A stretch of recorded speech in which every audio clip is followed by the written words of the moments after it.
Hello everyone, my name is Dr. Megha Ahuja and in today's lecture we are going to study about diuretics. Now, what are diuretics? Diuretics are the agents that increases the rate of urine formation. क्या होता है? Diuretics reabsorption को कम करता है.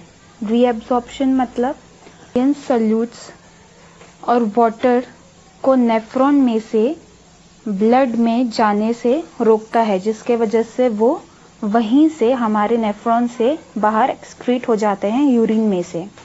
इसके वजह से urine का वॉल्यूम बढ़ जाता है. अब जब रीएब्जॉर्प्शन ही नहीं होगा वाटर का और सोडियम का, तो प्लाज्मा वॉल्यूम कम हो जाएगा. तो जो मेन मैकेनिज्म है वो रीएब्जॉर्प्शन को कम करने का मैकेनिज्म काम करता है डायूरेटिक.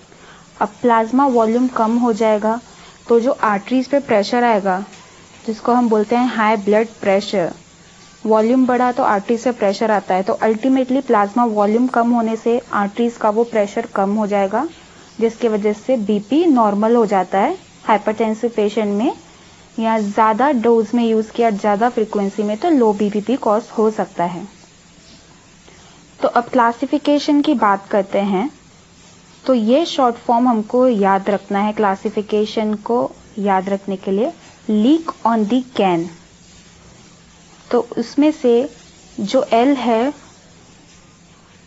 वो लूप डायूरेटिक की तरफ इशारा करता है. L for loop diuretic. O for osmotic diuretic, जो ऑस्मोसिस को इनहिबिट करता है. TH from the refers to the thiazide diuretic, while C refers to the carbonic anhydrase inhibitors.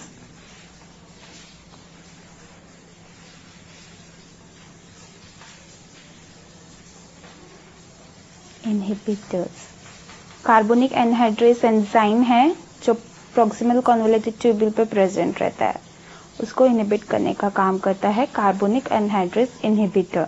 अब जो कैन का ए और एन है वो आता है पोटेशियम स्पेरिंग डायूरेटिक के अंदर. स्पेरिंग मतलब बचाना, पोटेशियम को बाहर निकलने से रोकना, क्योंकि पोटेशियम बहुत इंपॉर्टेंट रहता है बॉडी के लिए. तो ए स्टैंड्स फॉर अल्डोस्टेरोन एंटागोनिस्ट. अल्डोस्टेरोन हमारे प्लाज्मा वॉल्यूम को बढ़ाता है, इसलिए अल्डोस्टेरोन एंटागोनिस्ट, जो कि सबसे कॉमनली यूज होता है spironolactone. And then N stands for sodium chloride cotransporter inhibitor, जो कि प्रेजेंट रहता है कलेक्टिंग डक्ट पे. उसको इनहिबिट करो तो सोडियम का रीएब्जॉर्प्शन इनहिबिट हो जाता है, जिसकी वजह से प्लाज्मा वॉल्यूम अगेन कम हो जाता है.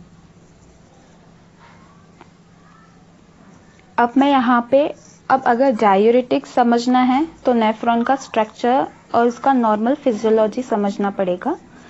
इसलिए पहले बेसिक नॉर्मल फिजियोलॉजी से बात करते हैं. तो यहाँ पे मैं नेफ्रॉन का स्ट्रक्चर ड्रॉ कर रही हूँ. यहाँ पे मैंने ग्लोमेरुलस ड्रॉ किया है, जो कनेक्ट करता है प्रॉक्सिमल कन्वोल्यूटेड ट्यूब्यूल को, जो वाइडर पार्ट रहता है हमारे नेफ्रॉन का, एंड देन नैरो होते जाता है लूप ऑफ हेनले की तरफ.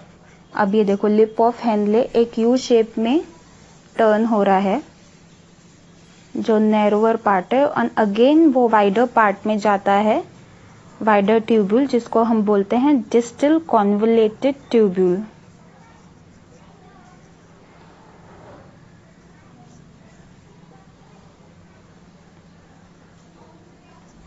अब डिस्टल कन्वोल्यूटेड ट्यूब्यूल को अटैच होता है कलेक्टिंग डक्ट, जहां से यूरिन बाहर आ जाता है. अब ग्लोमेरुलस में फिल्ट्रेट तैयार होता है. उस फिल्ट्रेट में रहते हैं आयंस और सल्यूट, और वो फिल्ट्रेट तैयार होने के पहले अफेरेंट आर्टीरियल ब्लड लेके आता है, जिसमें आयन सल्यूट होते हैं. वो एब्जॉर्ब हो जाते हैं नेफ्रॉन में, और फिर अफेरेंट आर्टेरियल पास करता है, कैपिलरीज फॉर्म करता है नेफ्रॉन के आजू बाजू, जहाँ से रीएब्जॉर्प्शन होता है. अब हम पीसीटी की बात करेंगे, प्रॉक्सिमल कॉन्वोल्यूटेड ट्यूब्यूल, जो वाइडर पार्ट है, और फिर loop of Henle. Loop of Henle के दो पार्ट्स हैं, एक तो असेंडिंग लिम्ब, एक तो डिसेंडिंग लिम्ब। अब जो पीसीटी और डीसीटी है वो किडनी के कॉर्टेक्स पार्ट में आता है। अब किडनी में नेफ्रॉन्स रहते हैं, मिलियंस ऑफ नेफ्रॉन होते हैं, तो नेफ्रॉन का जो ऊपर का हिस्सा आता है पीसीटी और डीसीटी वो कॉर्टेक्स में जाता है किडनी के, और लूप ऑफ हेनले और कलेक्टिंग डक्ट का नीचे का हिस्सा आता है मेडुला में से, और मेडुला से देन यूरेटर निकलता है एंड देन यूरिन पास हो जाता है। सो सबसे इम्पॉर्टेंट जो हमारा डाययूरेटिक फंक्शन देता है वो लूप ऑफ हेनले पे है। अब लूप ऑफ हेनले डिवाइड होता है डिसेंडिंग लिम्ब और असेंडिंग लिम्ब में, एंड देन आता है डिस्टल कॉन्वोल्यूटेड ट्यूब्यूल, जो अगेन कॉर्टेक्स में रहता है, एंड देन कलेक्टिंग डक्ट। अब फिल्ट्रेट आगे आगे पास होता है, रीअब्जॉर्प्शन शुरू हो जाता है नॉर्मली विदाउट डाययूरेटिक्स। तो अराउंड 60 to 75% सोडियम रीअब्सॉर्ब होता है प्रॉक्सिमल कॉन्वोल्यूटेड ट्यूब्यूल से। ठीक है, एम आई क्लियर एवरीबॉडी? मतलब मैक्सिमम जो एब्जॉर्प्शन होता है सोडियम का, सोडियम के अलावा बाइकार्बोनेट, यूरिया, पोटेशियम, ग्लूकोज का भी एब्जॉर्प्शन होता है पीसीटी से, एंड देन वाटर का सबसे ज्यादा रीअब्जॉर्प्शन होता है डिसेंडिंग लिम्ब से, एंड देन असेंडिंग लिम्ब से 25% of sodium is reabsorb back into the circulation. उसके अलावा पोटेशियम और क्लोराइड भी रीअब्सॉर्ब होता है। फिर डिस्टल कॉन्वोल्यूटेड ट्यूब्यूल से again come 1 to 5% of sodium is reabsorb. जैसे जैसे नेफ्रॉन में हम पीसीटी से डीसीटी कलेक्टिंग ट्यूब्यूल की तरफ जाते हैं तो रीअब्जॉर्प्शन सोडियम का कम होने लगता है। जैसे कलेक्टिंग डक्ट से 1 to 2% ऑफ सोडियम रीअब्सॉर्ब होता है back into the circulation.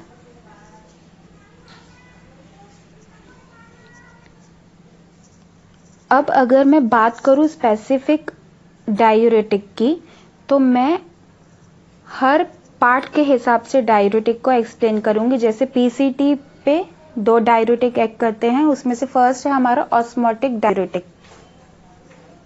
It will be easy for you to remember if we will go step by step along with the part of nephron।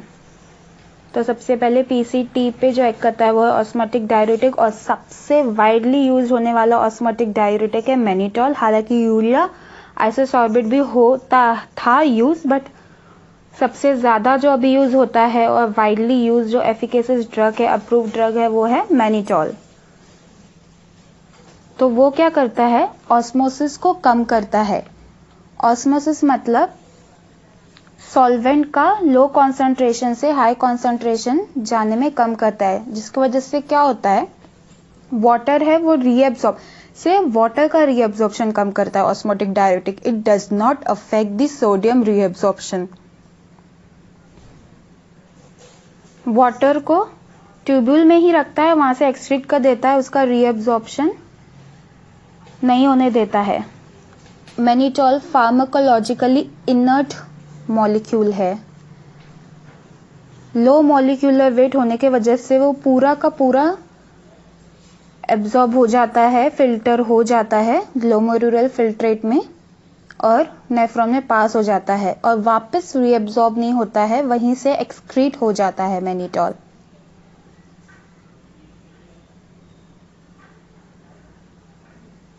I hope it is clear।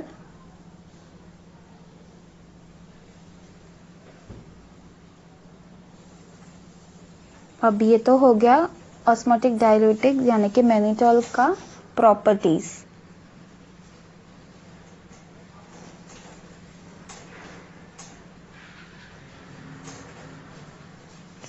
अब pharmacokinetic profile पे आएंगे, जैसे कि absorption, distribution, metabolism और excretion.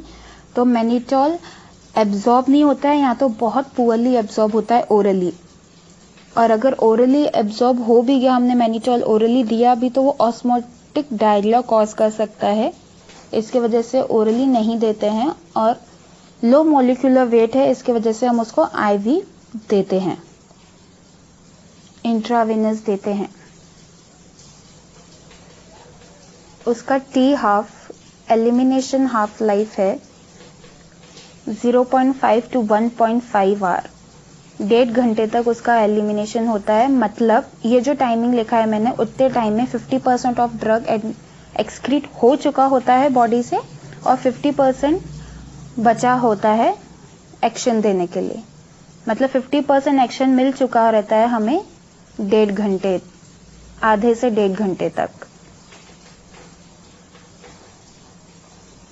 अब ये 10% और 20% में अवेलेबल रहता है। इसको हम डाइल्यूट करते हैं 100, 350 या 500 ml के सॉल्यूशन में। अब इसके यूजेस हैं, यूजेस बताने के पहले ये ध्यान में रखना बहुत ज़रूरी है, क्योंकि सिर्फ ये वाटर का रीएब्जॉर्प्शन को कम करता है, इसलिए हम क्रोनिक एडिमा में यूज़ नहीं करते हैं। क्रोनिक एडिमा में हम ज़्यादातर लूप डाययूरेटिक्स यूज़ करते हैं। तो इसको हम जो इमरजेंसी कंडीशन रहती है, जैसे कि इंट्राक्रैनियल प्रेशर कम करने के लिए यूज़ करते हैं।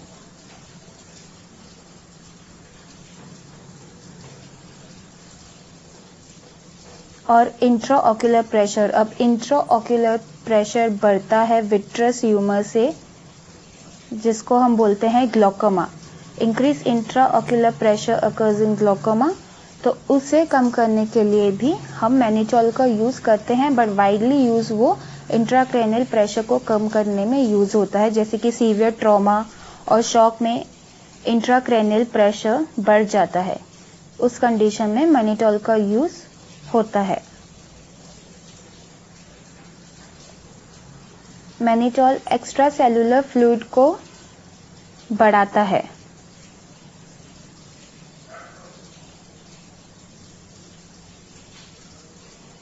अब ऑस्मोटिक डाययूरेटिक के साइड इफेक्ट्स हैं। Headache, the most common side effect of osmotic diuretic is headache, इसलिए कॉशन में यूज करना पड़ता है मैनिटोल।